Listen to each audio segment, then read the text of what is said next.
ते कोण करणार आहे? बरं शिक्षिका कोण येतं? शिक्षिका इथं शाळेवर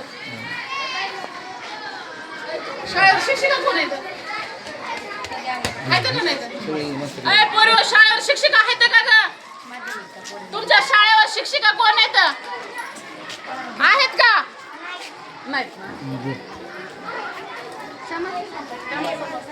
आता 10 शिक्षक आहेत सर. एक तरी आता माध्यमिकच्या मुली तर म्हणजे त्यांना पिरियड येणार असते, त्याच्या आरोग्याच्या समस्या असतात, हे समजून घ्यायला एक तरी शिक्षिका असावं का नाही? नाही कशाला पण त्यांना डिस्टर्ब नाही करायचं. मग आमचं एवढंच म्हणणं आहे की एक शिक्षिका इथं जी नेमलेली त्या बाईचा पगार काढू नका, ती ड्युटीवर आल्याशिवाय. मुख्याध्यापकांना म्हणून आम्ही तेच सांगालो की ड्युटीवर आल्याशिवाय काढू नका.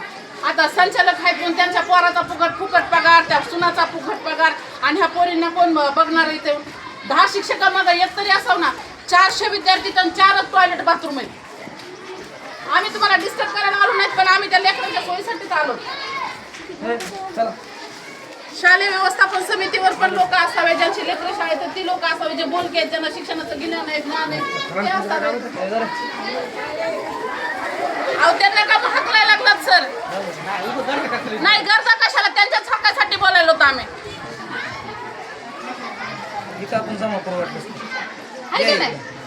आणि तुम्ही त्या आम्ही बघितलं तुम्ही त्या भात म्हणजे तुमच्याकडे जर दिलेलं असेल भाजीपाल्याचं, तर तुम्ही भाजीपाला पुरवा. आठवड्याला काही बिस्किट असतात, अंडे असतील, काही असेल, दूध असेल, तर त्यांना पुरवा ना त्या लेकरांना. हे ग्रामपंचायत सदस्य ते कुठे हे ग्रामपंचायत सदस्याचे मिस्टर आहेत. हे माणूस रोज माझं प्रवास चाललंय त्या शिक्षकासाठी. म्हणजे अशा पद्धतीने नाही केलं पाहिजे. शाळेचे वातावरण चांगलं दिसतंय, झाडं झुडपत दिसते, तर प्रांगण दिसतंय चांगलं, शिक्षक लय मोठे येतं, पण एकही शिक्षिका बाई नाही ड्युटीवर, आणि जी आहे ती फुकट पगार घ्यायला लागली. बरं त्यांचं बी समजून घेऊ, गरोदर असतील, बाळपण झालेलं असेल, काय असेल, पण घरातली लोक घ्या त्यांना पगार करायचा. त्यांचं पोरगं शिक्षक आहे म्हणून फुकट 65,000 रुपये घ्यायचे, आणि 4 टॉयलेटच्या एका पगारातून 4 टॉयलेट बांधायला म्हणा आणखी त्यांना. आम्ही तक्रार द्यायला वरपर्यंत जाणार, तर आम्ही फक्त सांगायला आला तेवढंच सांगायला आम्ही. ओके सर, आम्हाला पेपर द्या ना. तुम्ही तर भेटा ना बाबा. हा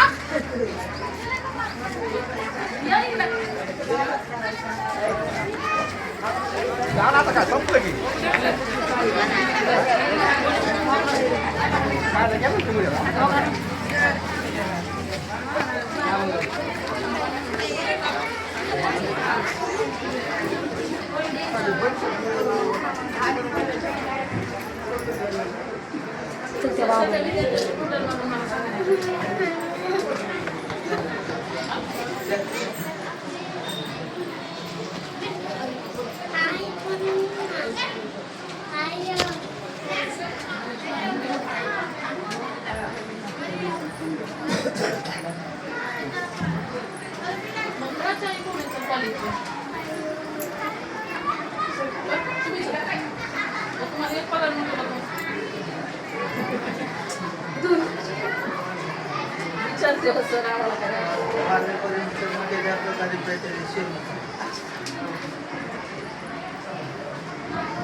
काय 5 मॅडम